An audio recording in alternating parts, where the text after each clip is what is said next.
राधा माधव कुंज बिहारी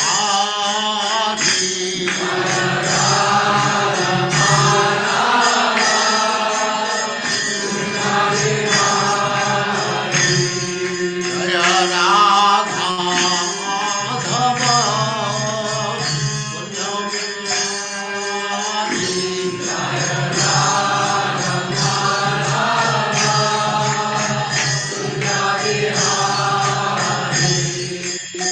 गोपी जन वल्लभ गिरिवरधारी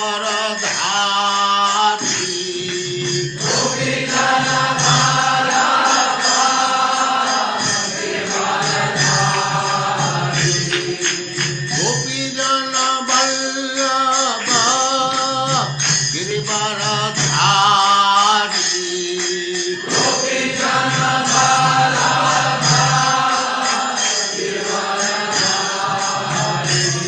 जय राधा माधव कुंज बिहारी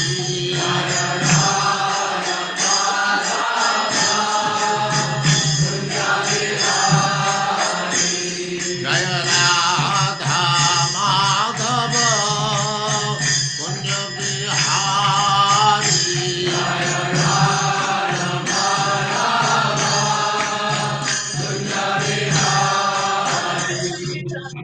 गोपी जन वल्लभ गिरिवरधारी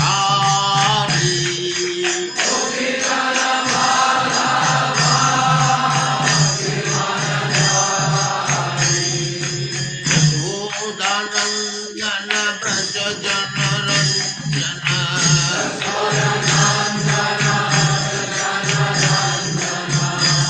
यशोदानंदन ब्रज जन रंजन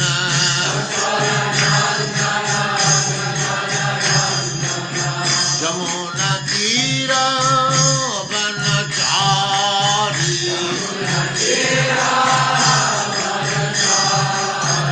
यमुना तीर वनचारी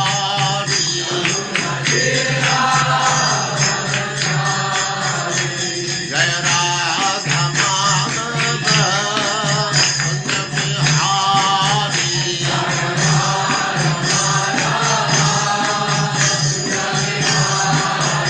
जय राधा माधव कुंज बिहारी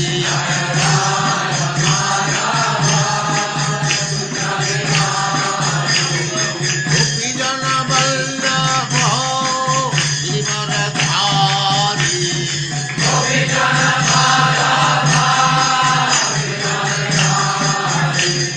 गोपी जन वल्लभ गिरिवरधारी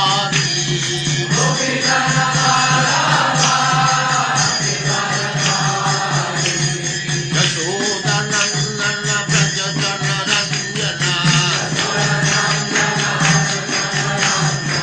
यशोदानंदन ब्रज जन रंजन जमुना तीर वनचारी जय राधा माधव कुंज बिहारी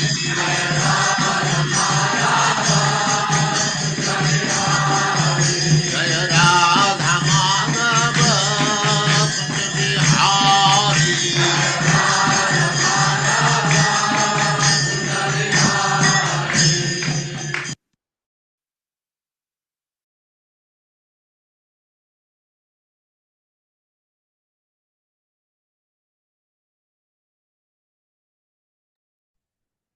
ओम नमो भगवते वासुदेवाय।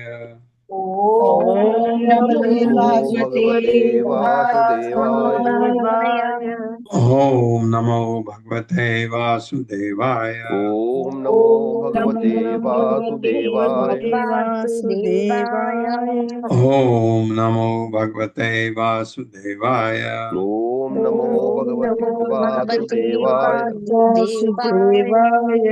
नारायणं नमस्कृत्य नारायणं नारायणं नमस्कृत्य नमस्कृत्य नरं चैव नरोत्तमं नरं नरं चैव नरोत्तमम् नरोत्तमम् देवीं सरस्वतीं व्यासं देवीं देवीं सरस्वतीं सरस्वतीं सरस्वतीं व्यासं ततो जयमुदीरये ततो ततो जयमुदीरये जयमुदीरये नष्टप्रायेष्वभद्रेषु नष्टप्रायेषु भद्रेषु नष्टप्रायेषु भद्रेषु भद्रेषु नित्यं भागवत सेवया नित्यं नित्यं भागवत सेवया भागवत भगवद्गीतया सेवया भगवते उत्तमा श्लोके भगवते भगवते उत्तमश्लोके उत्तमश्लोके भक्तिर्भवति नैष्ठिकी। भक्तिर्भवति भक्तिर्भवति नैष्ठिके।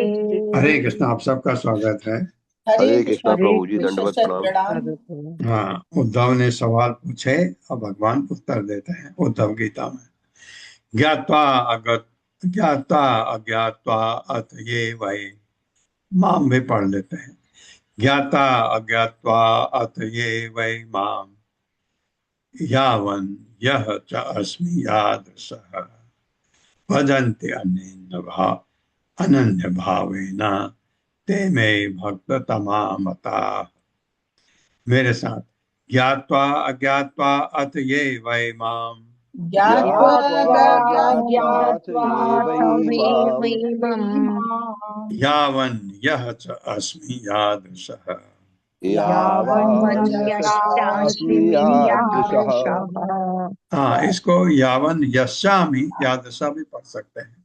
भजन्ति अनन्य भावेना भजन्ति अनन्य भावेन ते मे भक्त तमा मता। ते ते मे मे भक्ततमा मतः। भक्ततमामतः। ज्ञात्वा जानकर, अज्ञात्वा न जानकर, अत इस प्रकार ये जो वह निश्चय ही मां मुझको यावान जब तक यह जो च भी अस्मि हूँ यादृशा जैसा मैं हूँ भजंती पूजा करते हैं अनन्य भाव अनन्य भक्ति से ते वे में मेरे द्वारा भक्त समा सर्वश्रेष्ठ भक्तगण बता माने जाते हैं। भले ही मेरे भक्त भले ही मेरे भक्त भले ही मेरे भक्त यह जाने या न जाने ये जाने जाने या या न न न जाने जाने कि मैं क्या हूँ, कि मैं मैं क्या क्या हूँ, क्या हूँ, मैं कौन हूँ मैं कौन मैं हूँ कौन हूँ और मैं किस तरह विद्यमान हूँ। और मैं किस और तरह और मैं विद्यमान किस हूँ। तरह विद्यमान हूँ। किंतु यदि वे अनन्य प्रेम से मेरी पूजा करते हैं किंतु यदि वे किंतु अनन्य यदि वे प्रेम से अनन्य पूजा प्रेम करते से हैं मेरी पूजा करते हैं तो मैं उन्हें भक्त में सर्वश्रेष्ठ मानता हूँ। तो मैं उन्हें भक्तों में मैं उन्हें सर्वश्रेष्ठ भक्तों मानता में हूँ। सर्वश्रेष्ठ मानता हूँ। हाँ, इतना बहुत ज्यादा मनन करने का जरूरत ही नहीं है, बहुत ज्ञान में फंसने की जरूरत ही नहीं है। इसका क्या, उसने क्या किया, फिर ये इन्होंने क्या किया, ये कैसे भगवान है, ऐसे फिलॉसफी में जाने का जरूरत ही नहीं है। अगर आपको गुरु पसंद आ गए, आपको अच्छा लगा ये गुरु है, गुरु ने कहा है ये भगवान है, बस हो गया, आगे जाने का जरूरत ही नहीं है।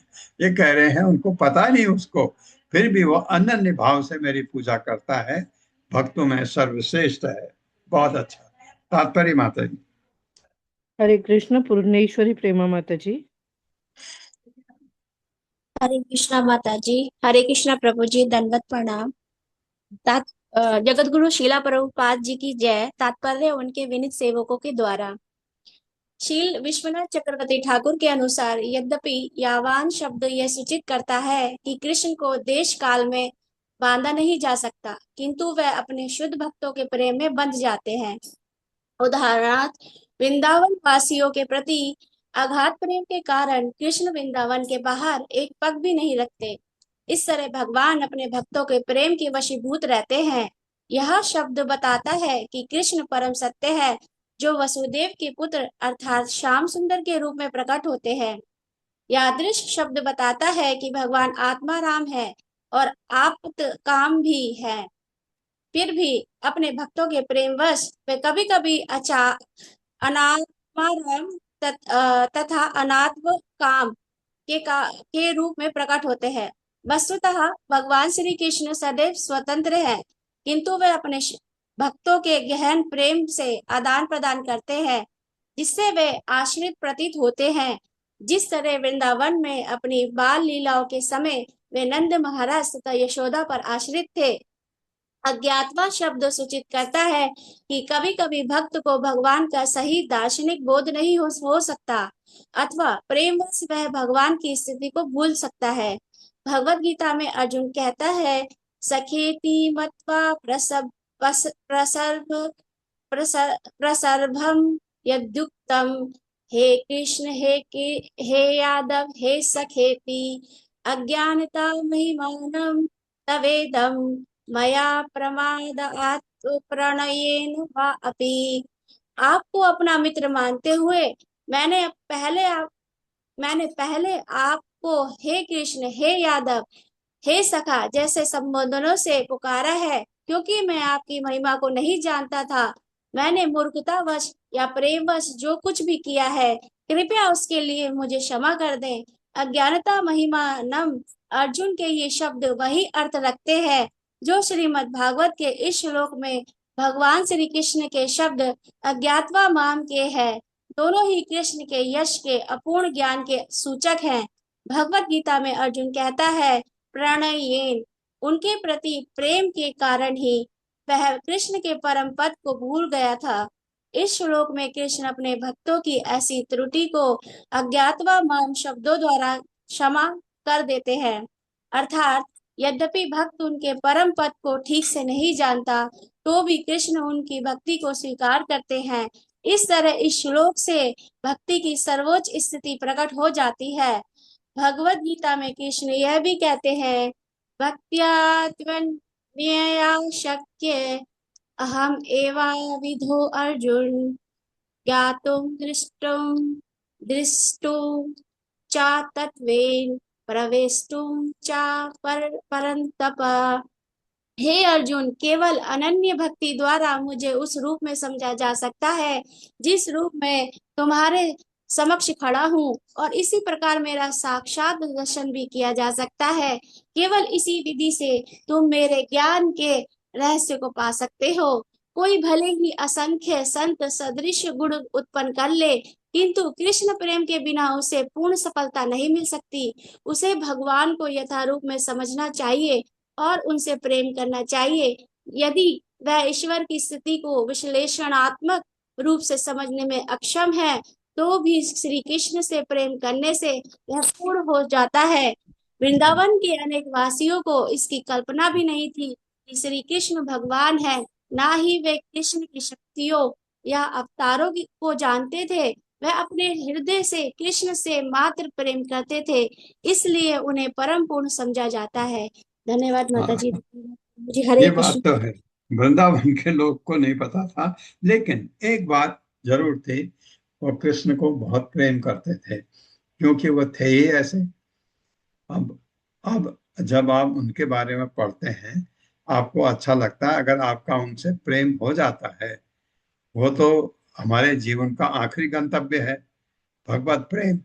भगवत प्रेम अगर हो गया तो सब ज्ञान आपको आ गया, क्योंकि सारा ज्ञान, सारी एक्सरसाइज इसीलिए की जाती है कि भगवत प्रेम हम में जाग जाए, तब आत्मनिवेदन होता है। तो ये अगर वहाँ वृंदावन के जैसे भाग्यवान लोग सब जगह नहीं होते हैं, इसलिए ये कहा गया कि इतना उनके बारे में न भी पता हो, लेकिन आपको ये पता है जैसे भगवान कृष्ण के बारे में करीब करीब इंडिया में तो सभी को पता है, तो थोड़ा बहुत, ज़्यादा नहीं। लेकिन भगवत गीता इसलिए जो बताई गई 18 दिन में, उससे काफ़ी लोगों को पता लगा कि भगवान कृष्ण क्या है। तो इतना पता लग गया, उसके बाद अगर आपको भगवान से प्रेम होने लग गया तो वो सबसे बड़ी बात है। तो इसलिए भगवान ने कहा है, मेरे को समझे न समझे मैं क्या हूँ क्या नहीं हूँ, ये वो अगर मेरे से मेरी भक्ति अनन्य रूप से कोई करता है, सर्वश्रेष्ठ भक्त है। ये ऐसे एक बहुत सारे लोग आप जानते हैं, बहुत पढ़े लिखे भी नहीं होते हैं, लेकिन उनकी भगवान कृष्ण पर अटूट श्रद्धा है। श्रद्धा मांगने के लिए नहीं, भगवान के ऊपर श्रद्धा है तो वो बहुत अच्छे भक्त माने जाते हैं। ये आ, अखिलेश माता जी, आपका पहला अध्याय, पहला स्कंद लिखना था ना आपने? हरे कृष्ण पूनम अखिलेश माता जी। पूनम अखिलेश माता जी पढ़ के भाग गई नहीं प्रभु जी, है, एक मिनट। है। है। हरे हरे कृष्णा। कृष्ण। हरे कृष्णा प्रभु जी। प्रभु जी अनुभूति आपने का ऑप्शन नहीं था। आपने पहला स्कंद लिखना था ना? हाँ प्रभु, वो कंप्लीट हो गया है, बट उसमें जैसे कि अलाइनमेंट है, जैसे फॉन्ट का साइज, अध्याय और वो स्पेसिंग, ये है प्रभु जी, बस उसमें रह कितने गया। श्लोक डाले हैं आपने? प्रभु जी मतलब कि अलग अलग चैप्टर में दो दो, तीन तीन, चार चार भी है, ऐसा भी है। श्लोक लगाए हैं? जी जी जी प्रभु जी। ओके, जल्दी करके दो। पहला अध्याय वाले को तो सबसे पहले देना चाहिए था। वो माता जी को भेजा था, पर माता जी ने कहा कि पूरा मतलब जब कंफर्म हो जाएगा ना फॉन्ट वगैरह का, तब पूरा बना के भेज देना, हाँ, ऐसे पूरा बोला। अच्छी तरह बना के, ये नहीं कि ऐसा भेज दो जैसा जैसा हमारे एक प्रभु ने भेजा है। हर्षा माता जी, मिला आपको? नहीं जी प्रभु जी, मुझे ये नहीं। हमारे जो डॉक्टर गुप्ता हैं, हाँ इन्होंने प्रभु जी, वो उनका मिला, उनको वापस बोला है करने को। उन्होंने कैसा लिख करके भेज दिया जैसे किसी को चिट्ठी लिख रहे हो पूरा है। प्रभु जी, एक आपका रिक्वेस्ट है सभी को कि प्लीज पल्लवी माता जी को और आपको पहले ना भेजिए, मुझे भेजिए। मैं 2 बार एडिटिंग हाँ कर रही हूँ, हाँ, उसके बाद नहीं, आपको भेज रही वही हूँ। मैंने उनको लिखा, आपको भेजा है कि उसमें कोई पैराग्राफ नहीं है, कुछ नहीं, पूरा ऐसा करके। anyway, मत लिंगम मत भक्त जन दर्शन स्पर्शन अर्चनम परिचर्या स्तुति प्रभु गुण कर्म अनुकीर्तनम मत कथा श्रवणे श्रद्धा मद अनुध्यानम उद्धव सर्वलाभ उपहरणम दासेन आत्मनिवेदनम मत जन्म कर्म कथनम मत परम अनुमोदनम गीत तांडव वादित्र गोष्ठी भी मदग्रह उत्सव यात्रा बलि विधानम च सर्ववार्षिक पर्वसु वैदिकी तांत्रिकी दीक्षा मदीय व्रत धारणम मम अर्च मम अर्च स्थापने श्रद्धा मर मम अर्चा होना चाहिए।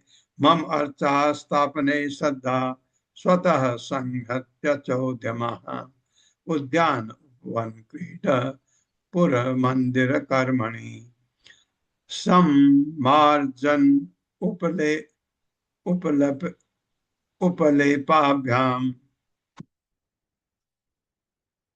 सम्मार्जन उपलेपाभ्याम से कमंडल वर्तन गृह शुश्रूषणम मह्यम दासवद दासवद यद माया अमानित्वम अदम्बित्वम कृतस्य कृतस्य अपरिकीर्तनम अपि दीप अवलोकम में न उपयुञ्जान निवेदनम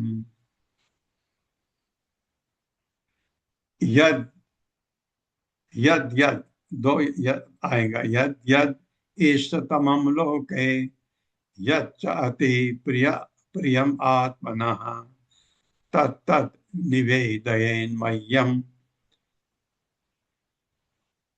तद आनन्त्याय कल्पते। मेरे साथ, मत लिंगम मत मत लिंग मत भक्त जन मतलिंग मतलिंगम मत मत भक्त भक्त जन जन दर्शन स्पर्शन अर्चनम दर्शन स्पर्शन अर्चनम अर्चन परिचर्या स्तुति प्रभु परिचर्या परिचर्या स्तुति स्तुति सर्वा प्रभा गुण कर्म अनुकीर्तनम गुणकर्मानुकीर्तनम् मत कथा श्रवणे श्रद्धा मत्कथा श्रवणे श्रद्धा मद अनुध्यानम उद्धव मदनुध्यानम् उद्भव सर्वलाभ उपहरणम सर्वलाभोपहरणम्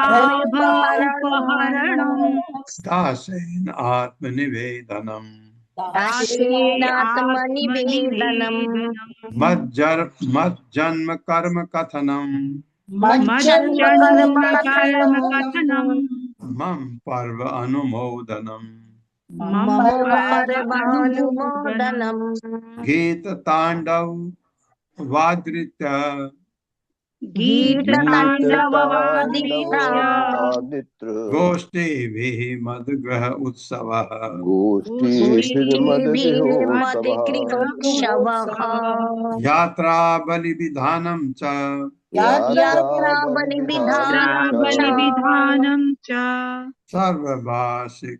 सर्ववार्षिक पर्वसु सर्ववार्षिकपर्वसु वैदिकी तांत्रिकी दीक्षा मदीय व्रत धारणम मम अर्चा स्थापने श्रद्धा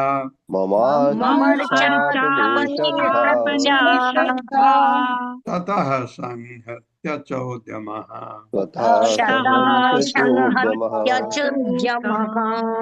उद्यान उपवन क्रीडा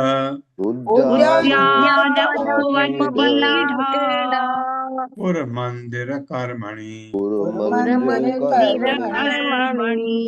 सम्मार्जन उपलेपाभ्याम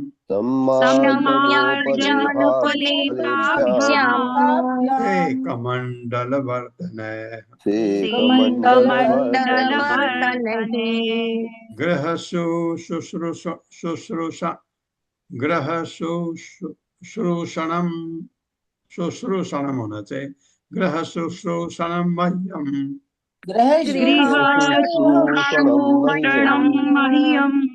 दासवद यद मायया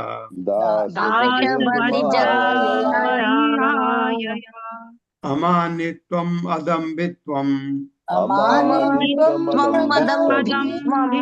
कृतस्य अपरिकीर्तनम अपि दीप अवलोकम में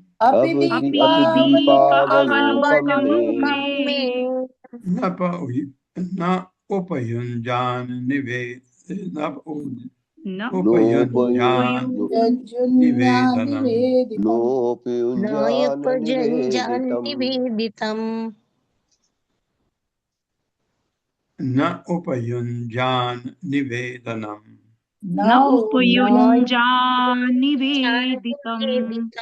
यद यद इष्टतमं लोके यच्च अति प्रियम आत्मनः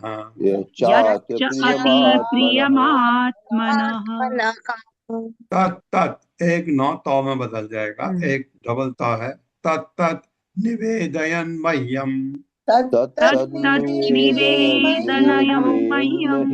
तद आनन्त्याय कल्पते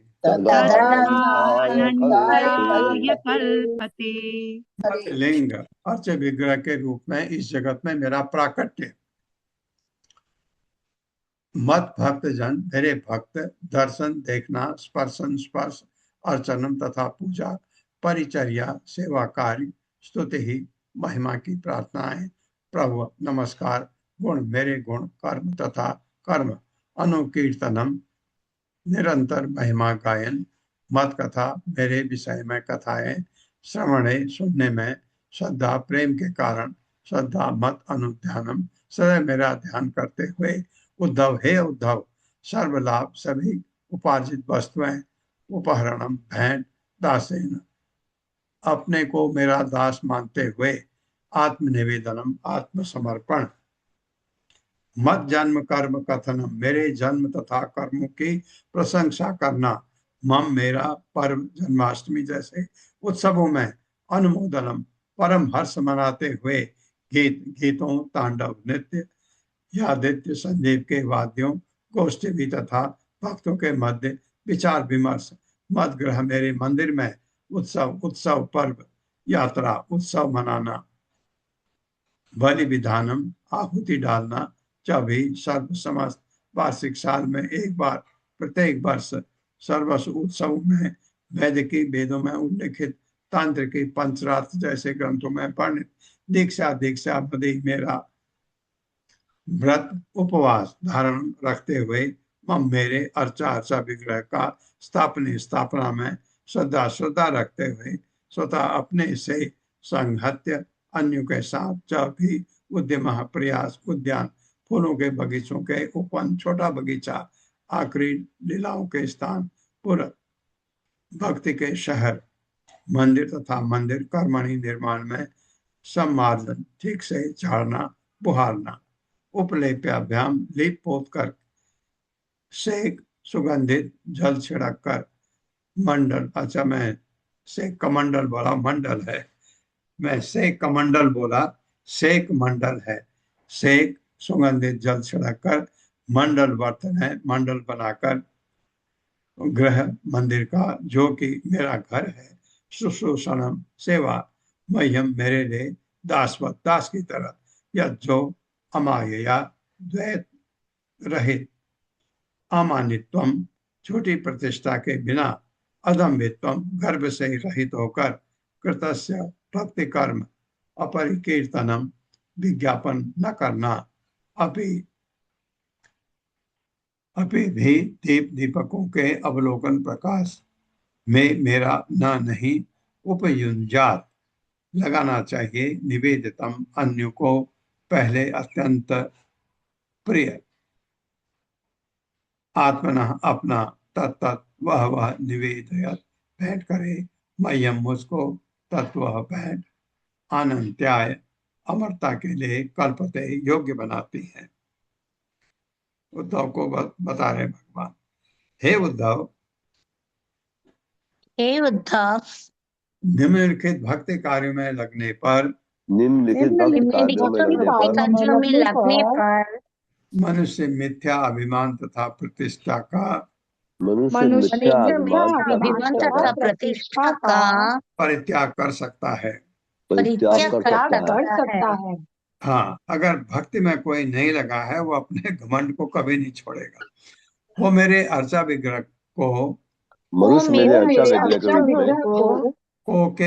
को नहीं चाहिए के वो मेरे अर्च विग्रह के रूप में वो मेरे अच्छा विग्रह के रूप में मुझे तथा मेरे शुद्ध भक्तों को देखकर मेरे शुद्ध भक्तों को देखकर छूकर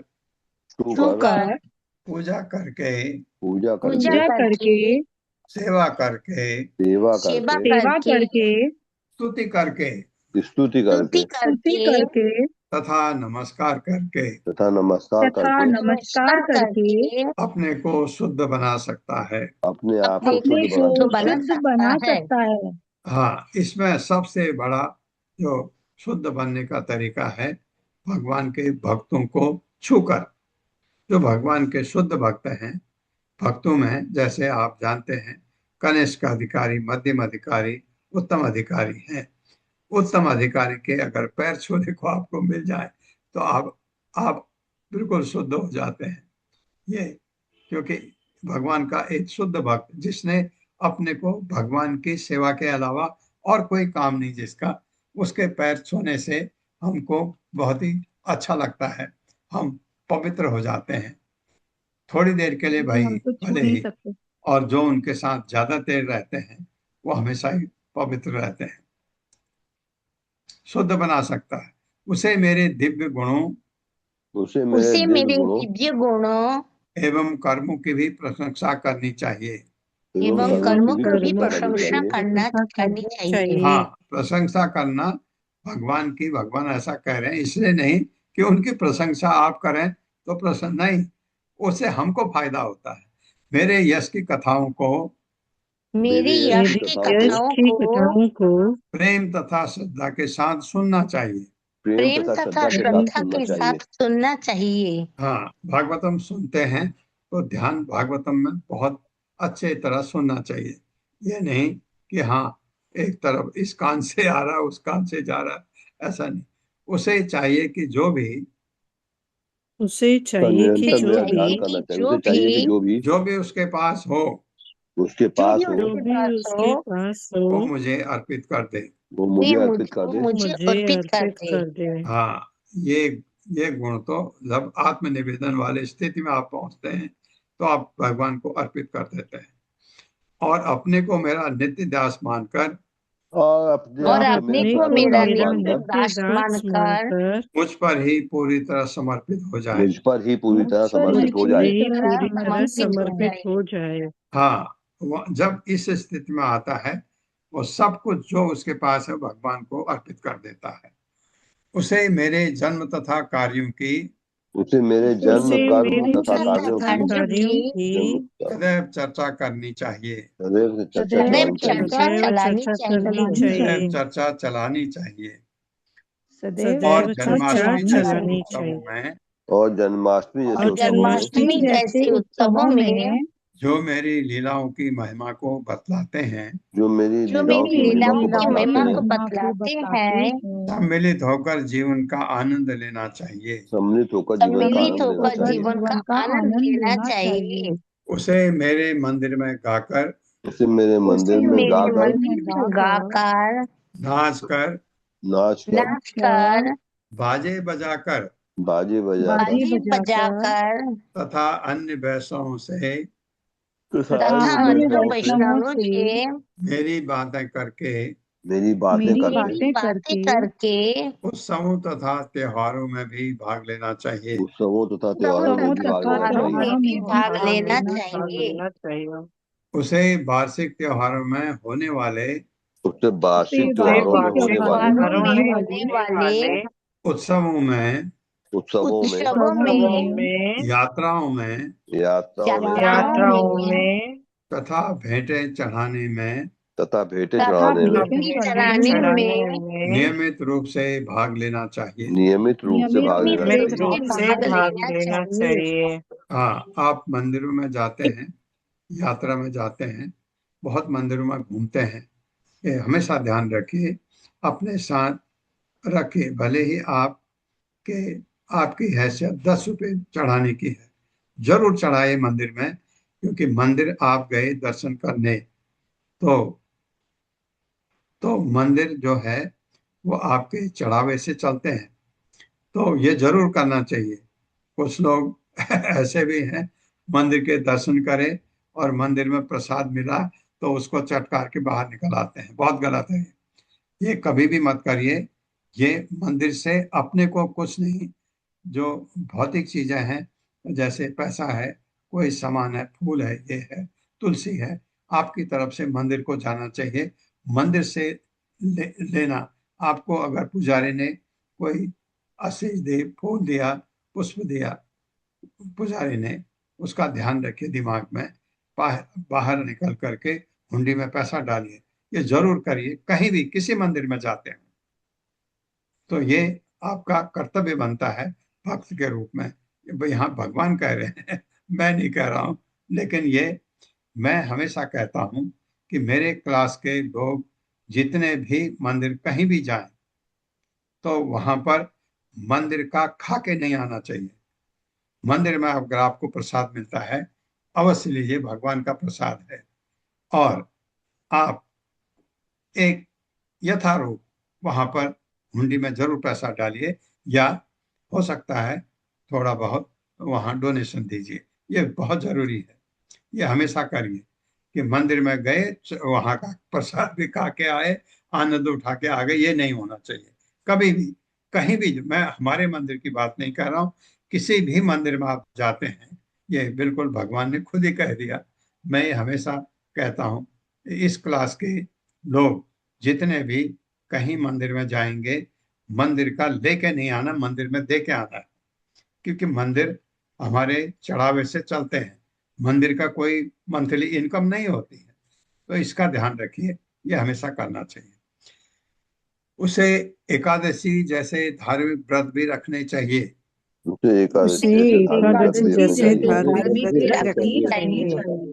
और वेदों, और वेदों, पंचरात्र पंचरात्र तथा अन्य ऐसे ही ग्रंथों में उल्लिखित तथा अन्य अन्य ऐसे ऐसे ग्रंथों में उल्लिखित विधियों से दीक्षा लेनी चाहिए। विधियों से दीक्षा विधियों लेना से चाहिए। दीक्षा लेनी चाहिए। उसे श्रद्धा तथा प्रेम पूर्वक उसे श्रद्धा तथा उसे प्रेम श्रद्धा पूर्वक तथा प्रेम पूर्वक मेरे अर्चा विग्रह की स्थापना का अनुमोदन करना चाहिए। मेरे मेरे अर्चा अच्छा विग्रह की विग्रह स्थापना का का अनुमोदन करना अनुमोदन चाहिए। करना चाहिए। हाँ, कहीं पर अर्चा विग्रह की स्थापना हो रही मंदिर में, अनुमोदन करना चाहिए आपको, उसमें सहयोग देना चाहिए।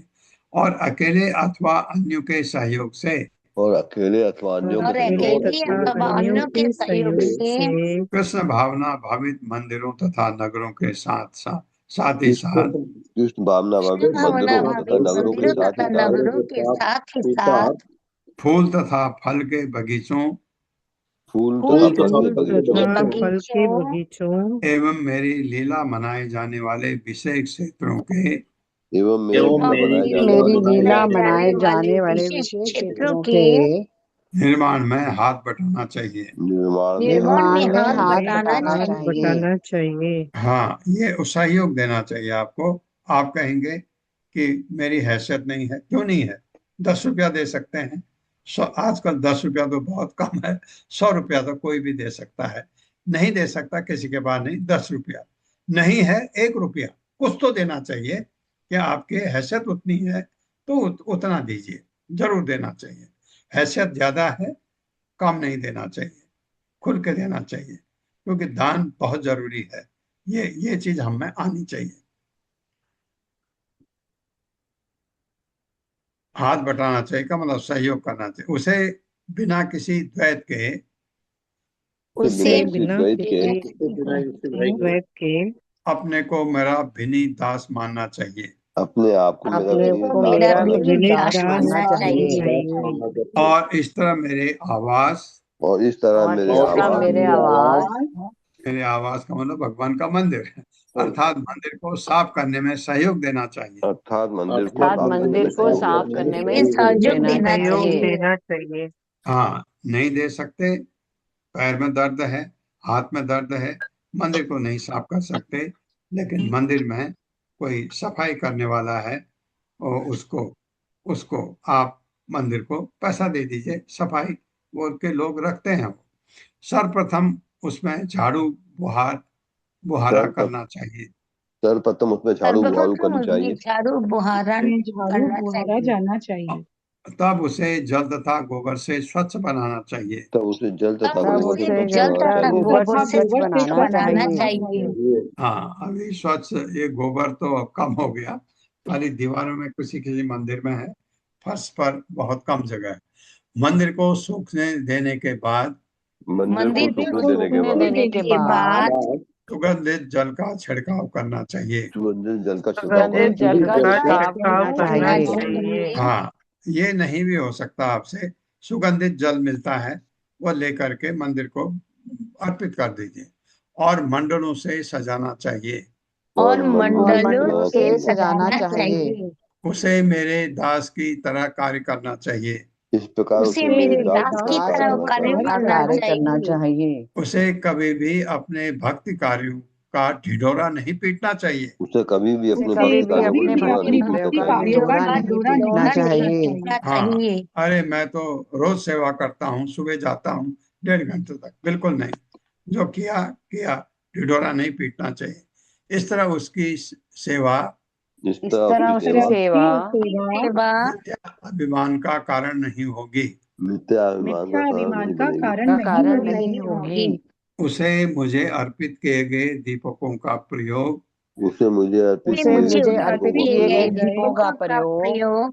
अन्य कार्यों के लिए अर्थात मात्र उजाला करने की आवश्यकता से नहीं करना चाहिए। नहीं करना चाहिए। हाँ, भगवान के सामने दिया जल रहा है, रास्ते में लाइट चली गई, आपने दिया बना करके अपने जाने के लिए रास्ता, ये नहीं करना चाहिए। इसी तरह मुझे ऐसी कोई वस्तु भेंट न की जाए इसी तरह मुझे ऐसी इसी कोई तरह वस्तु मुझे भेंट ऐसी कोई वस्तु भेंट ना की जाए जो अन्यों पर चढ़ाई जा चुकी हो, जो अन्यों जो पर चढ़ाई जा अन्यों पर चुकी हो, चढ़ाई जा चुकी हो या अन्यों द्वारा काम में लाई जा चुकी हो। या अन्यों या द्वारा काम अन्यों में द्वारा लाई काम में लाई जा चुकी हो। इस संसार में जिसे जो भी वस्तु सबसे अधिक प्रिय चाहिए, इस भौतिक इस संसार में जो भी वस्तु सबसे अधिक चाहिए, जो भी वस्तु सबसे अधिक चाहिए और जो भी चाहिए वस्तु से सर्वाधिक प्रिय हो, और जो भी जो वस्तु भी जो भी सर्वाधिक वस्तु से सर्वाधिक प्रिय सर्वाधिक हो उसे वही वस्तु उसे वही वही वस्तु वस्तु मुझे अर्पित करनी चाहिए। मुझे अर्पित करनी मुझे चाहिए। अर्पित करनी चाहिए। ऐसी भेंट चढ़ावे से ऐसी भेंट ऐसी चढ़ाने से भेंट चढ़ाने से वह नित्य जीवन का पात्र बन जाता वो है। सनातन जीवन का सनातन जीवन का जीवन का पात्र बन पात्र बन जाता है। हाँ, सनातन नित्य जीवन का पात्र बन जाता है। बहुत अच्छा चीज लिखा है, जो भगवान ने, जो हम चाहते हैं वही लिख दिया। तात्पर्य माता जी। हरे कृष्ण। सुशील प्रभु जी। हरे कृष्णा प्रभु प्रणाम। तात्पर्य शील प्रभात के, शील प्रभात जी के भक्तों द्वारा शील प्रभात के इन 8 श्लोकों में भगवान श्री कृष्ण संत गुणों की सामान्य व्याख्या समाप्त करते हैं और भगवत भक्तों के विशिष्ट गुणों का वर्णन करते हैं। भगवान श्री कृष्ण ने यहाँ पर तथा श्रीमद् भगवद गीता में स्पष्ट कहा है कि जीवन का चरम लक्ष्य पूरी तरह से श्री भगवान की शरण ग्रहण करना है तथा उनका शुद्ध भक्त बनना है। यहाँ पर श्री भगवान भक्त योग का विस्तार से वर्णन करते हैं। मनुष्य को चाहिए कि उसे जो भी वस्तु प्राप्त हो उसे वो सोचते हुए कि वो श्री भगवान को अर्पित करे। भगवान श्री कृष्ण ने इन वस्तुओं को भेजा है जिससे कि मैं ठीक से उनकी सेवा कर सकूं।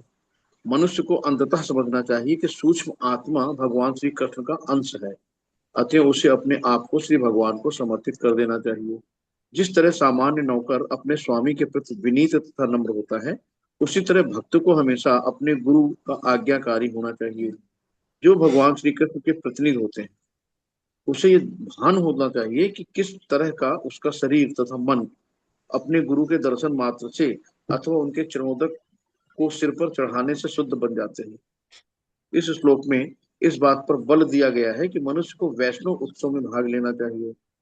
जहां तक संभव हो सके विशाल उत्सवों का आयोजन विश्व भर में किया जाए, जिससे लोग धीरे धीरे सीख सकें कि मनुष्य जीवन को कैसे पूर्ण बनाया जाए। मामाचार्य स्थापने श्रद्धा शब्द महत्वपूर्ण है। यहाँ पर भगवान श्री कृष्ण कहते हैं कि मनुष्य को उनके अर्चा विग्रह की पूजा में श्रद्धा होनी चाहिए, क्योंकि श्री भगवान अर्चा विग्रह के साकार रूप में उपस्थित रहते हैं। यहाँ पे उद्यानों, पौनना, क्रीड, पुर मंदिर, कर्माणी शब्द को सूचित होता है कि सुंदर मंदिर तथा पर्याप्त उद्यानों, बगीचों तथा फूलों के उद्यानों से युक्त वैष्णव नगर बनाने के गंभीर प्रयास होने चाहिए। ऐसे प्रयासों का अद्वितीय उदाहरण इस समय भारत में स्थित मायापुर चंद्रोदय मंदिर में देखा जा सकता है। देवा दीपावलोकम में नो पूज्य ज्ञान निवेदितम से सूचित होता है कि अर्च विग्रह की साज सामग्री को अपनी इंद्र तृप्ति के कार्यों में नहीं लगाना चाहिए। यदि घर में बिजली या दीपकों की कमी हो तो अर्च विग्रह के दीपकों को काम में नहीं लिया जाना चाहिए, ना ही अन्यों द्वारा प्रयुक्त या पहले से चढ़ाई गई साज सामग्री को भगवान श्री कृष्ण पर चढ़ाना चाहिए। इन श्लोकों में अर्चा विग्रह की पूजा तथा वैष्णव उत्सव की महत्ता पर अनेक प्रकार से बल दिया गया है। भगवान श्री कृष्ण वचन देते हैं कि जो भी निष्ठा पूर्वक इन कार्यों को करता है वो अवश्य ही भगवत धाम वापस जाता है। तदानंत्याय कल्पते। मनुष्य को चाहिए कि वो अपनी सर्वप्रिय वस्तु भगवान श्री कृष्ण को अर्पित करे, फिजूल या अनचाही वस्तु को नहीं। यदि कोई अपने परिवार से अच्छी प्रकार से जुड़ा हो तो उसे देखना चाहिए कि उसका परिवार श्री कृष्ण की सेवा में लगे। यदि कोई धन में सर्वाधिक आसक्त रहता है तो वो कृष्ण भावनामृत का प्रसार करने में उसका दान करे, और यदि कोई अपनी बुद्धि को सबसे मूल्यवान समझता है तो उसे तर्क पूर्वक कृष्ण भावनामृत का प्रचार करना चाहिए। यदि हम अपनी सबसे मूल्यवान वस्तु भगवान श्री कृष्ण को अर्पित करते हैं तो हम स्वतः उनके प्रिय बनकर भगवत धाम जा सकेंगे। हरे कृष्ण। ये बहुत अच्छा है।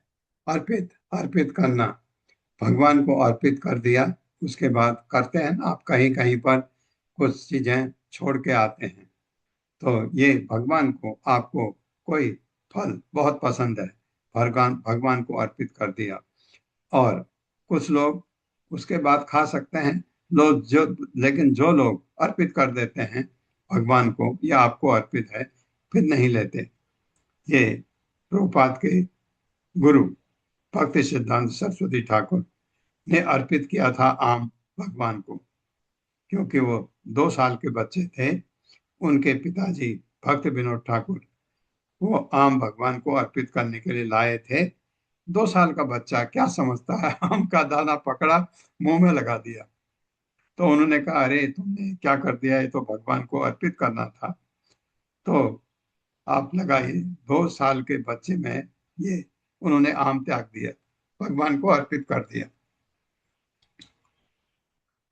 सूर्य अग्नि ब्राह्मणा गावो वैष्णव खम मरुज्जलम भूः आत्मा सर्वभूतानि भद्र पूजा पूजा अपदानि में पूजा पदानि में। मेरे साथ, सूर्यो अग्नि ब्राह्मणा गावो सूर्योऽग्निः ब्राह्मणः गावो वैष्णवः खं मरुज्जलम् वैष्णवः खमरुज्जलम् भूः आत्मा सर्वभूतानि आत्मा सर्वभूतानि भद्र पूजा पदानि में। भद्र पूजा पदानि में। सूर्य सूर्य अग्नि अग्नि ब्राह्मण तथा ब्राह्मण गण गावः गौवें वैष्णव भगवत भक्त खम आकाश मरुत वायु जलम जल भू पृथ्वी आत्मा व्यष्टि आत्मा सर्वभूतानि सारे जीव। भद्र हे साधु उद्धव पूजा पूजा के पदानि स्थान में मेरी। हे साधु उद्धव, हे साधु पुरुष उद्धव, साधु पुरुष उद्धव, यह जान लो कि जान लो कि तुम मेरी पूजा मेरी पूजा सूर्य अग्नि ब्राह्मणों गौं वैष्णवों सूर्य अग्नि ब्राह्मण गौ आकाश वायु जल पृथ्वी आत्मा में व्यक्तिगत आत्मा में तथा सारे जीवों में कर सकते हो। तथा सारे जीवों में कर सकते हो। हाँ, मेरी पूजा सूर्य अग्नि तथा सारे जीवों में कर सकते हो। क्लियर नहीं हुआ, तात्पर्य में देखते हैं। मेरी पूजा इनमें कर सकते हो, क्या मतलब है? पल्लवी माता जी, कृष्ण प्रभु जी, तुमने सुना? यह जान लो कि तुम मेरी पूजा सूर्य अग्नि ब्राह्मणों गौ वैष्णव आदि में तथा सारे जीवों में कर सकते हो। मतलब प्रभु जी की सभी को परमात्मा का अंश, सभी में परमात्मा का अंश है और सभी जो है भगवान का अंश है, समझ कर करना।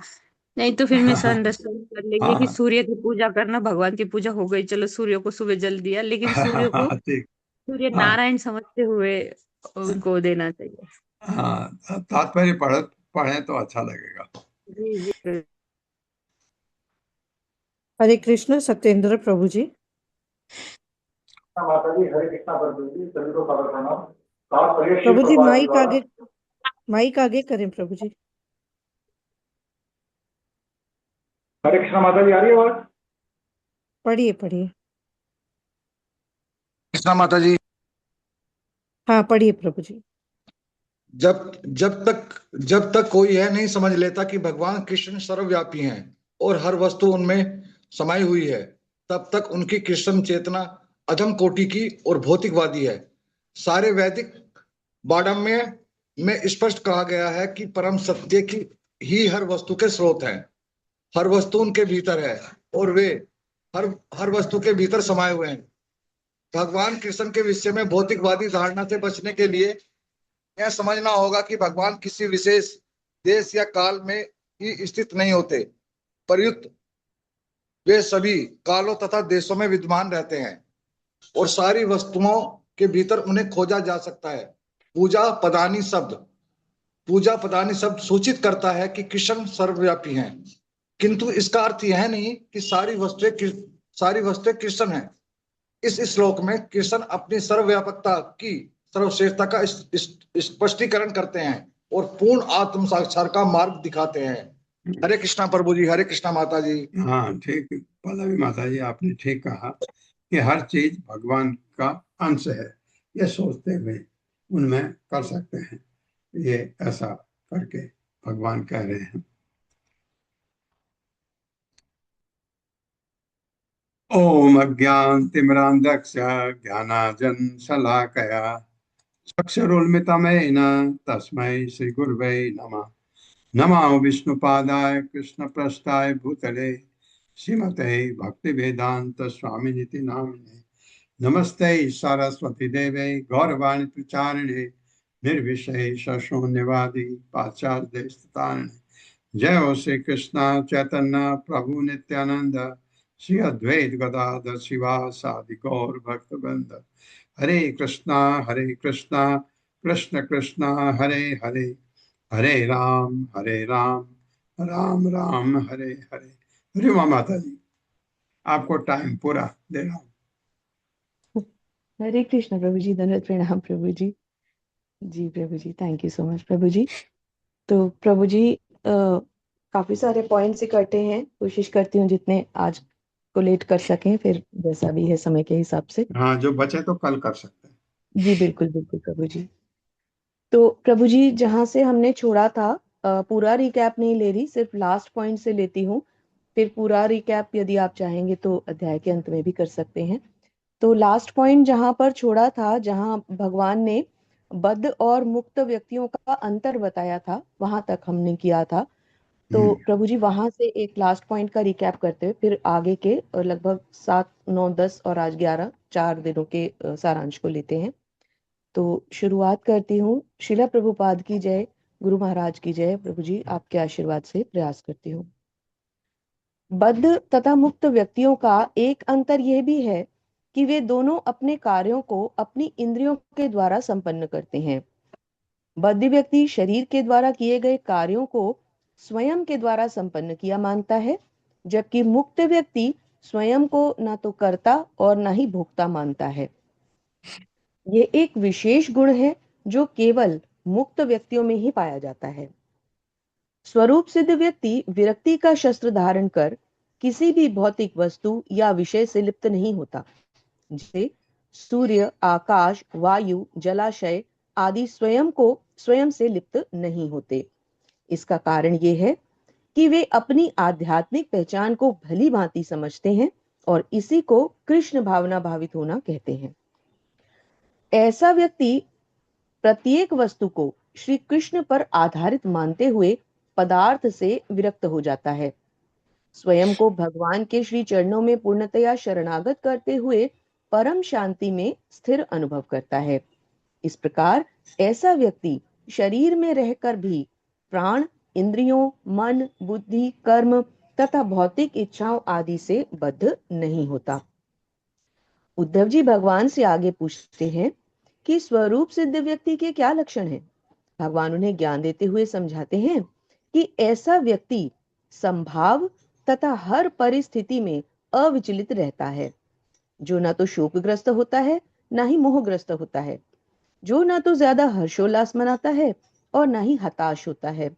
इसी अवस्था को आत्म साक्षात्कार बताया गया है। ऐसा व्यक्ति किसी कर्म से प्रभावित नहीं होता, इसलिए भगवान ने ऐसी व्यक्ति को मुक्त जीवन शैली से जीवन यापन करता हुआ बताया है। यहाँ श्रील प्रभुपाद ने अपने शिष्यों के माध्यम से यह समझाया है कि योगी और ज्ञानी आत्म साक्षात्कार के लिए कठोर परिश्रम करते हैं, जबकि भक्त समस्त वस्तुओं को भगवान की सेवा में अर्पित करके भक्ति में निरंतर आगे बढ़ता रहता है। यदि कोई वैदिक पठन पाठन और अध्ययन में लगा रहे परंतु भगवान में अपने मन को स्थिर ना करे तो ऐसा ज्ञान सर्वथा व्यर्थ है। ठीक उसी प्रकार जिस प्रकार गाय को पालने वाला व्यक्ति उसकी रक्षा और सेवा आदि में परिश्रम करता रह जाए, परंतु वह गाय उसे कभी दूध ही ना दे। भगवान स्वयं उद्धव जी को कहते हैं कि केवल वही साहित्य पढ़ना चाहिए जिसमें उनकी चर्चाएं की गई हों, और जिन ग्रंथों में उनके कार्यकलापों का वर्णन न हो वे बंजर के समान हैं। भगवान का ऐसा अवतार, यहाँ प्रभु जी एक डेफिनेशन आई थी तो अलग से नोट की थी, जिसमें वे विशेष अद्भुत लीलाएं संपन्न करते हुए दिखते हैं, लीला अवतार कहलाता है। भगवान स्वयं कहते हैं कि उनके समस्त लीला अवतारों में श्री कृष्ण बलराम सर्वथा और सर्वाधिक प्रिय हैं। अब आगे यहाँ से चर्चा थोड़ी सी धारणाओं और मिथ्या अहंकार आदि को लेकर के शुरू होती है। भगवान कहते हैं भौतिक ज्ञान को त्याग कर मन को केवल उन पर स्थिर करना चाहिए। भौतिकता यानी मिथ्या धारणाओं का त्याग ही मनुष्य को उसके वास्तविक अस्तित्व तक वापस लेकर जाता है। समस्त विद्याओं का निष्कर्ष यह है कि भक्ति योग में दृढ़ता से आगे बढ़ना चाहिए। भगवान परम नियंता हैं, उनसे ऊपर कोई भी शक्ति नहीं है। वे सर्वव्यापी और समस्त वस्तुओं के स्रोत, सृजनकर्ता, पालनकर्ता तथा संहार करता है। बद्धजीव अपने अज्ञान के कारण अपनी असली पहचान को भूलकर मिथ्या अहंकार का ग्रास बन जाता है। जन्म मृत्यु के इस चक्र को केवल श्री कृष्ण नाम का कीर्तन ही तोड़ सकता है और जीव को मुक्ति प्रदान कर सकता है। भगवान कहते हैं कि यदि कोई भौतिकता को न त्याग पाए तो अपने सारे कर्मों और उनके फलों को मुझे अर्पित कर दे। इसी से मनुष्य का हृदय शुद्ध हो जाता है, जिससे शुद्ध चेतना का प्रसार होता है। भगवान के दिव्य रूप को मन में स्थिर करके उन पर एकाग्र चित्त चिंतन द्वारा मनुष्य भगवान की शुद्ध भक्ति प्राप्त करता है, अर्थात भगवान के साथ अपने शाश्वत संबंध को पुनः स्थापित करता है। आगे बताया गया है कि ज्ञान से ऊपर भक्ति है और भक्ति भगवान की प्रेममयी सेवा है। तो फिर समस्त विद्याओं और ज्ञान का निष्कर्ष यही निकलता है कि सभी अन्य वस्तुओं और विषयों को छोड़कर भगवान की सेवा में संलग्न रहना ही एकमात्र मार्ग है। आगे ज्ञान पर और चर्चा करते हुए भगवान समझा रहे हैं कि ज्ञान मनुष्य को आत्मा और पदार्थ में उलझा कर रखता है, परंतु भगवान की सेवा उसे भक्ति में निरंतर प्रगति प्रदान करती है और भगवान की तरफ आकृष्ट करती रहती है। इसी से साकार और दिव्य रूप में भगवान के साथ मनुष्य का संबंध प्रगाढ़ होता जाता है। आगे भगवान ने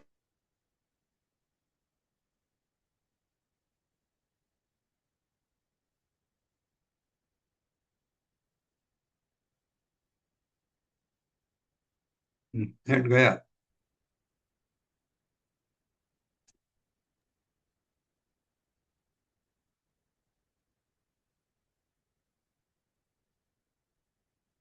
राय विनोदनी माता जी अनम्यूट करें। हरे कृष्णा, राय विनोदनी माता जी अनम्यूट करें। हरे कृष्णा माता जी, आवाज आ रही है? हाँ जी, अभी आई। अब आ रही। जी जी जी। तो माता जी कहाँ तक लास्ट सुनाई पड़ा था? भगवान की तरफ आकृष्ट होते हैं, ये आया था क्या? हृदय में उनके साकार रूप। ओके ओके, मैं लास्ट फिर से पढ़। जी जी। तो ज्ञान मनुष्य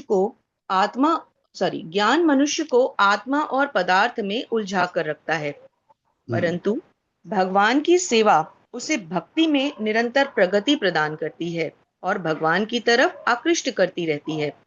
इस प्रकार साकार और दिव्य रूप में भगवान के साथ मनुष्य का संबंध प्रगाढ़ होता जाता है। आगे भगवान उन्हें प्राप्त करने का मार्ग प्रशस्त करते हैं। भगवान कहते हैं कि मनुष्य को उनकी लीलाओं का श्रद्धा पूर्वक श्रवण तथा मनन करने से समस्त कर्मों और उनके फलों को भगवान को अर्पित करने से भक्ति का निरंतर प्रसार होता जाता है। दूसरी तरफ जो लोग भगवान के केवल निर्विशेष पहलू को पूर्ण मान लेते हैं, उनका ज्ञान और भक्ति अपूर्ण रह जाती है। भगवान की इन मनमोहक लीलाओं को हमने 10वें स्कंद में श्रील प्रभुपाद की कृपा से विस्तृत रूप में पढ़ा है। इसके अलावा वैष्णवों तथा गायों की सेवा भी भगवान को प्रसन्नता देते हैं। मनुष्य को सदा गुरु के निर्देशन में शास्त्रों के अध्ययन तथा भक्तों के संग में रहने की संस्तुति की गई है। इसके विपरीत जिन्हें भगवान के दिव्य कार्यकलापों को सुनने की इच्छा नहीं होती, वह अपने जीवन का चरम लक्ष्य प्राप्त नहीं कर पाते, क्योंकि उस मार्ग पर चलने से अंतिम गंतव्य तक पहुंचा नहीं जा सकता। शुद्ध भक्तों का संग क्यों आवश्यक है? आगे इस पर बहुत सुंदर समझाया है श्री प्रभुपाद ने अपने शिष्यों के द्वारा कि क्योंकि यही एक उपाय है जिसके द्वारा मनुष्य भगवान का निरंतर स्मरण, श्रवण, कीर्तन आदि कर सकता है और इस प्रकार भक्ति से कभी नहीं गिरता। शुद्ध भक्त के द्वारा भगवान के कार्यकलापों का वर्णन सुनकर नव जिज्ञासु और अधिक आकर्षित हो जाता है। भगवान के धाम का वर्णन सुनकर ही मनुष्य उसमें आसक्त होता है और तभी वह वापस भगवत धाम जाने का प्रयास करता है, जो कृष्ण भावनामृत का सार भी है और उद्देश्य भी है। अब प्रभु जी कल के श्लोक यदि समय है तो ले लूं क्या? हाँ ले लो, अभी है टाइम जी, थोड़ा ले लो। श्लोकों पे पहुंचे हैं जी प्रभु जी। मैं आप पूरा न भी हो सके तो जितना हले हो सकता है ले। जी जी प्रभु जी, 5 मिनट में जितना हो सकता है उतना कोशिश हाँ करें। बिल्कुल बिल्कुल जी। तो उद्धव जी पूछते हैं कि वे किसे सच्चा भक्त माने, अर्थात भगवान कैसी भक्ति को स्वीकार करते हैं। एक प्रकार से उद्धव जी यहाँ शुद्ध भक्ति के बारे में प्रश्न पूछ रहे हैं। उनका यह प्रश्न उनके भगवान को पूर्ण शरणागति के भाव को भी दर्शा रहा है। भगवान भौतिक प्रकृति के नियंता हैं, परंतु इसमें स्थित किसी भी विषय, वस्तु या व्यक्ति से वे लिप्त नहीं होते, लेकिन अपने प्रिय भक्तों के प्रेम के आदान प्रदान के कारण वे विभिन्न अवतारों तथा युगों में प्रकट होते रहते हैं। भगवान अपने भक्तों को आनंद प्रदान करने हेतु उसी रूप में स्वयं को प्रकट करते हैं जिस रूप में भक्त उन्हें प्राप्त करना चाहता है। इसलिए कहीं भगवान पुत्र, कहीं प्रेमी, तो कहीं स्वयं गुरु के रूप में प्रकट होकर अपने भक्तों के समक्ष उन्हें ज्ञान प्रदान करते हैं। लेकिन इसका अर्थ ये कदापि नहीं कि वे भौतिक शरीर में जन्म ले रहे हैं या किसी भी शक्ति या इंद्रिय के वशीभूत हैं। अब भगवान उद्धव जी को संत पुरुषों के 28 गुण बतलाते हैं। यह गुण इस प्रकार हैं। ऐसा व्यक्ति दयालु, किसी को कष्ट न पहुंचाने वाला, सहिष्णु, क्षमा करने वाला, सत्यवादी, ईर्ष्या और द्वेष से मुक्त, समभाव, भौतिक इच्छाओं से मुक्त, इंद्रियों का स्वामी, मधुर, सौम्य स्वभाव वाला, आत्मसंयमी, शांत, स्थिर चित्त वाला, विचारवान होता है। वह 6 भौतिक गुणों यथा भूख, प्यास, शोक, मोह, जरा तथा मृत्यु से ऊपर उठ चुका होता है। वह कृष्ण चेतना से युक्त भगवान पर पूर्णतया आश्रित होता है। साधु पुरुष केवल श्री कृष्ण की प्रेमा भक्ति में संलग्न रहता है और अन्य सभी प्रकार के धार्मिक और नित्य कर्तव्यों को त्याग देता है। ऐसा पुरुष भगवान को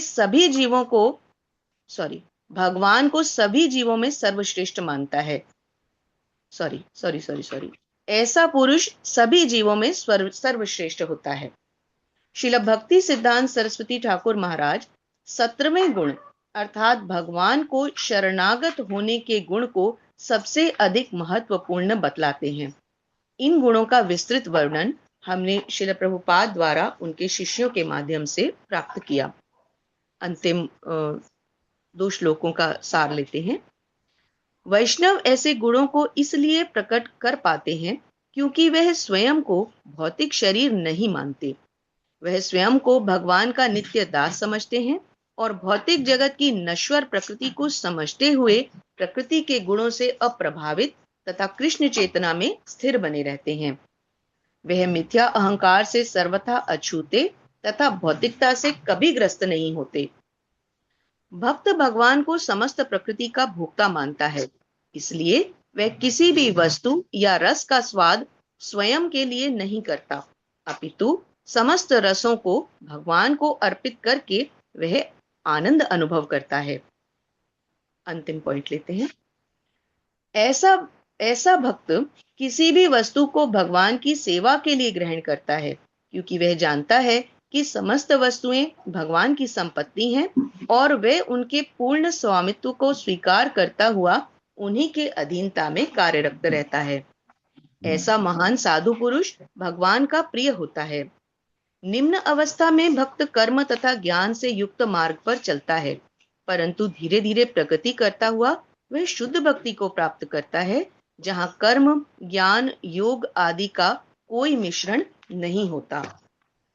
भक्त में यह लक्षण भगवान के शरणागत होने से स्वतः प्रकट होते हैं, इसलिए आचार्यों ने इस गुण को सबसे अधिक महत्वपूर्ण बतलाया है और सामान्य मनुष्य को इन गुणों को धारण करने के लिए आचार्यों ने सबसे पहले भक्तों के संग या मार्ग को दर्शाया है, जहां से शुद्ध भक्ति की शुरुआत होती है। हरे कृष्ण प्रभु जी। धन्यवाद बहुत प्रभु जी। धन्यवाद, बहुत बहुत धन्यवाद माता जी, बहुत सुंदर ढंग से धन्यवाद। आप सबका बहुत बहुत धन्यवाद है। कल मिलते प्रभु जी। हरे कृष्ण हरे प्रभु जी। जी माता जी बोलिए। प्रभु जी एक क्वेश्चन था मेरा। हाँ हाँ प्रभु जी इसमें जो आया था ना लास्ट श्लोक हमने पढ़ा, छूना, भक्तों को भी छूना, मतलब वो मैं समझना चाहती थी प्रभु जी। आप जैसे बोल रहे थे ना, उत्तम अधिकारी के आशीर्वाद लेना, उनको छूना, हाँ तो माता जी को तो प्रभु जी अलाउड नहीं रहता, मध्यम अधिकारी हो, उत्तम अधिकारी हो या वृद्धाधिकारी हो, हाँ वो हाँ तो दूर से दर्शन लेना पड़ता है प्रभु जी। हाँ, बहुत अच्छा, आपने बहुत अच्छा प्रश्न किया। ये सही बात है कि माताएं छूना अलाउड नहीं, अच्छा नहीं लगता। माता जी क्या कर सकते हैं, भगवान के भक्त जहां से गुजरे, आपको पता है अभी ये भक्त यहाँ पर खड़े थे, उनके पांव वहां पड़े थे, उसको छू लीजिए, उसमें मनाही नहीं है, ऐसे छू सकते हैं, ऐसे जी छू प्रभु सकते जी, हैं, ये बहुत ऐसे अच्छा छू बताया सकते, प्रभु जी। वो भी छूना ही हुआ। और दूसरा और बताता हूँ, आपके हाँ, वो आपके लिए नहीं है, किसी ने छुआ, जैसे आपके पति हैं, उन्होंने छुआ भगवान को, आप पति को छू लीजिए, आपका हो गया छूना। ऐसा भी, ये भी करते हैं बहुत सारे लोग कि आपने छुआ, उसको छू लिया। भगवान के भक्त को क्यों छूना चाहते हैं? क्योंकि वो भगवान का प्रतिनिधि है, जिसने उसको छुआ वो हमारे लिए शुद्ध, और उसको हम छुएं तो वो भी शुद्ध।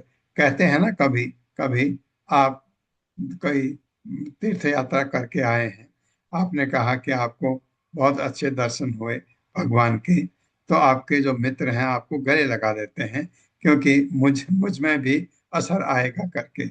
ऐसा बेसिक कॉन्सेप्ट यही है कि उनको छूने से, अब अर्चा विग्रह को छूने से, अर्चा विग्रह को आप छू सकते हैं कहीं कहीं पर, हमेशा नहीं।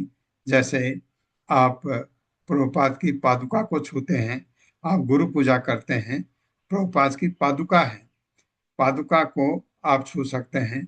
और बहुत सारे माताएं प्रभुपाद के पैरों को भी छूती हैं। वहाँ मुझे वो बड़ा अटपटा लगता है, क्योंकि प्रभुपाद की जो विग्रह है प्रभुपाद का, उसको छूने गलत नहीं है, लेकिन छूने से क्या होता है, वहाँ अगर आप फूल भी वहीं चढ़ाएं, वहाँ भी हाथ लगाते हैं, तो कि वो जगह गंदी होने का संभावना रहती है। खाली पुजारी जाता है उधर, मैं ऐसा सोचता हूँ, खाली पुजारी को ही जाना चाहिए। तो मैं मंदिर में नोट किया है, एक दो महिलाएं भी वहां जा करके पैर छूती हैं, जबकि सामने उनकी पादुका है। पादुका का मतलब प्रभुपाद के चरण हैं, तो यहाँ छू सकते हैं, वहां नहीं। इसलिए नहीं कि आप नहीं जा सकती हैं, आप छू सकती हैं, लेकिन क्या है कि वो स्थान अगर आप जाते हैं, आपको देखते देखते बहुत सारे लोग चले जाते हैं।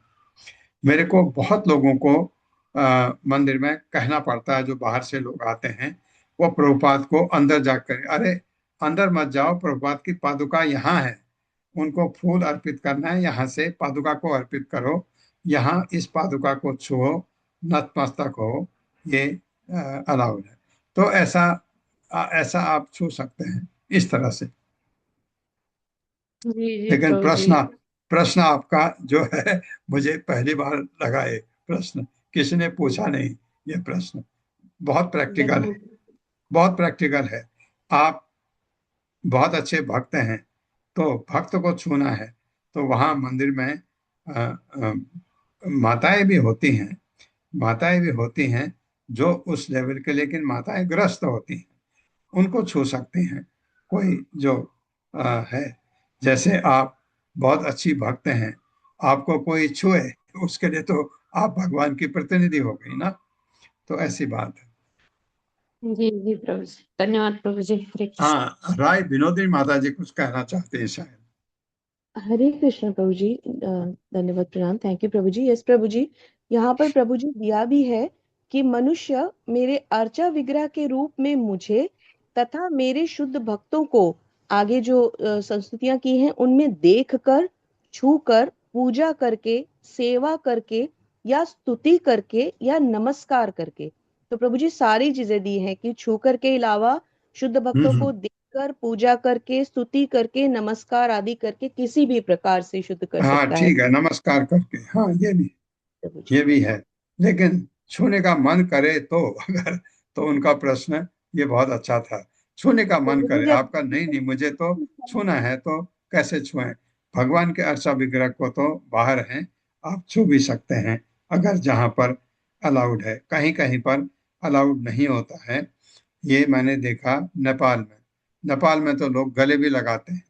तो इसलिए जितने भी अर्चा विग्रह हैं उनकी हालत बहुत ही खराब है, क्योंकि वो सभी लोग जाते हैं, सभी चढ़ाते हैं उनको।